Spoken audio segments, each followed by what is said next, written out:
Jadi kalau kita ada 5 orang observer dan ada kelompok 5, maka setiap orang harus mengobservasi berdiri di dekat kelompoknya. Jadi kalau ada kelompok 5 orang, isinya berarti Anda mengamati 5 orang selama pembelajaran. Nah, 1 guru model dan 5 observer besok yang akan tampil, silakan bertugas. Ingat, observer membawa catatan, ya, membawa alat tulis, audio recorder kalau ada, kalau ingin merekam dengan audio, mendengar.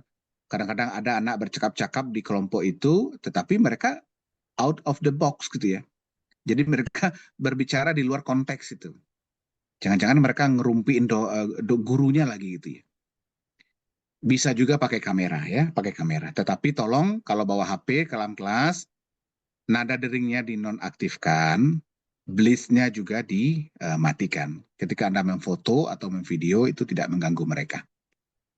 Nah, jadi observer itu berdiri di dekat anak atau kelompok yang menjadi tanggung jawab observasinya. Nah, apa yang dilakukan observer di dalam kelas? Mengamati anak. Jadi urutan kegiatan itu aksi guru apa, reaksi anak apa, prediksinya seperti apa, lalu solusi guru apa, lalu apalagi respon anak. Contoh, ketika Pak Tony menampilkan kasus, mungkin menggunakan metode kasus ya, menampilkan sebuah kasus atau masalah yang ada kaitannya dengan pembelajaran, lalu meminta anak untuk memperhatikan. Contoh begini, oke anak-anak, sebelum kegiatan kelompok dimulai, analisis kasus dalam kelompok, tolong diperhatikan. Ini kasus dalam sebuah video ya yang akan Bapak putarkan. Nah, selama kasus dalam video atau foto atau berita yang Bapak tampilkan itu aksi namanya. Lalu bagaimana reaksi anak? Nah, observer itu memperhatikan reaksi anak selama guru menampilkan kasus tadi. Ada 5 orang dalam kelompok, ya. Oh, ada 1 yang melihat, lalu yang lain masih sibuk. Oh, siapa yang di tengah perjalanan? Siapa yang selama video diputarkan tidak pernah dia melihat ke depan? Sibuk, tidak jelas saja. Nah, itu tugas observer memastikan apa aksi guru, bagaimana reaksi anak, apakah sesuai ekspektasi kita atau di luar ekspektasi, kita prediksi itu ya. Nah, bagi yang tidak sesuai dengan ekspektasi, ada nggak tindakan guru? Contoh, Pak Tony meminta anak memperhatikan video atau foto tertentu ke depan kelas. Lalu ternyata ada anak kelompok terakhir di sudut itu, tidak satu pun yang melihat. Nah, coba dicatat itu, apakah gurunya peduli nggak? Ada tindakan nggak untuk anak yang tidak terlibat itu? Kalau tidak terlibat, catat saja. Kelompok 5 tidak memperhatikan. Jadi jangan gurunya yang dijadikan aktornya, jangan dicatat begini, guru tidak memperhatikan anak, bukan begitu. Tapi kelompok 5 tidak memperhatikan guru ketika diberikan penjelasan. Karena fokus observasi kita adalah bagaimana anak belajar. Jadi hindari kata-kata guru ya. Guru tidak, ada anak bergelut. Nah, jangan dibuat dalam catatannya, guru tidak memperhatikan anak bergelut. Bukan begitu. Ada anak bergelut, si Andi dan Rudi, di kelompoknya ketika guru menjelaskan. Nah, itu catatannya. Jadi anak-anak. Nah, kemudian observer itu selama pembelajaran itu fokus kepada, kalau Bapak menyebutnya 5 ya, 5 tipe siswa kita. Nah, itu tolong diperhatikan.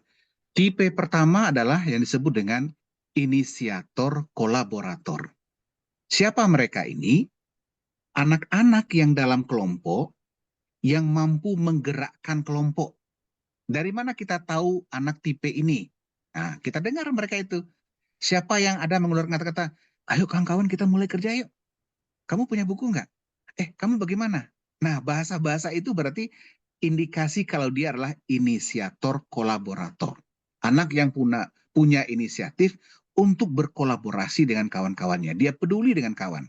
Diajaknya kawan, ayo ikut kawan. Kamu kenapa belum ikut? Sini. Kamu paham nggak? Nah, gitu. Bagaimana pendapat kamu? Kalau telinga kita menangkap sinyal-sinyal itu, nah, itu anak itu adalah inisiator kolaborator. Tipe kedua, inisiator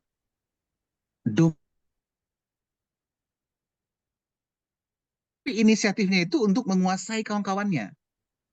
Nah, jadi anak itu mungkin kita dengarkan, biar saya kerjakan, tenang aja lah. Nah, selesai oleh saya nih, sebentar nih. Nah, oke.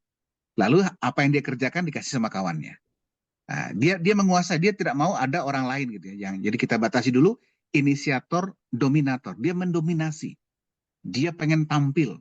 Dia pengen tampak aktif di kelas itu. Dia pengen tampil stand out di kelompoknya. Nah, ini hati-hati nih, inisiator dominator.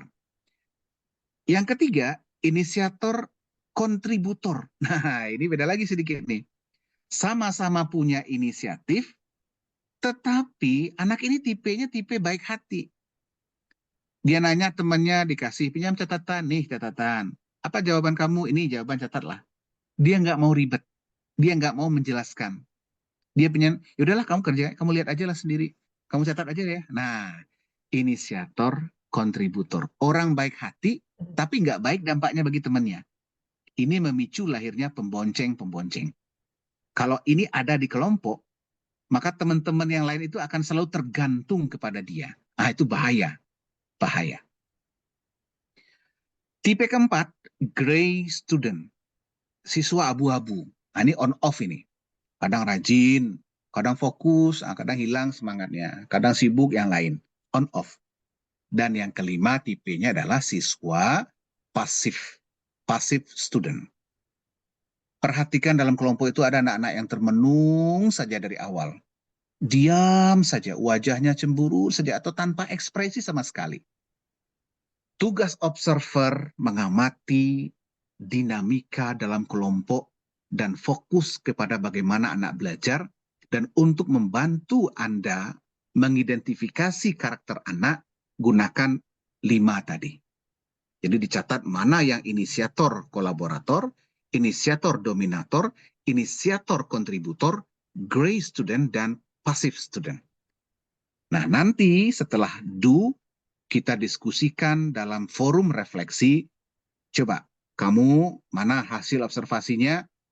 Apakah di kelompok 1 ada yang kategori ini siapa? Oh, saya tadi ada inisiator kolaborator si Andi. Dia mampu mengarahkan kawan, tapi ada juga si Rani yang mau menang sendiri. Dia dari semua observer menjadi pelajaran bagi guru. Oh, ternyata dalam pembelajaran tadi itu di kelas kita ada 7 inisiator kolaborator. Tetapi ada 8 ya inisiator dominator. Nah, baru kita berpikir bagaimana memperbanyak siswa inisiator kolaborator, mengurangi anak inisiator dominator, dan inisiator kontributor. Kuncinya, Bapak Ibu, tipe inisiator kolaborator itu yang ideal, yang kita harapkan. Gray student bisa kita atasi ya, bisa kita atasi. Kalau ada anak on off, kita dekati dia, dia akan balik lagi ke kita. Anak pasif bisa kita dorong, kita motivasi. Yang berbahaya yang 2 tadi, inisiator, dominator, inisiator, kontributor. Kenapa berbahaya? Karena tipe 2 ini sudah punya karakter. Mengubah karakter itu susah. Tapi membuat orang berkarakter butuh tahunan. Maka fokuslah Anda kepada tipe dominator dan kontributor. Tapi bukan berarti mengabaikan yang lain ya. Tetap 5 tipe itu menjadi pembantu Anda dalam mengidentifikasi karakteristik anak dalam belajar.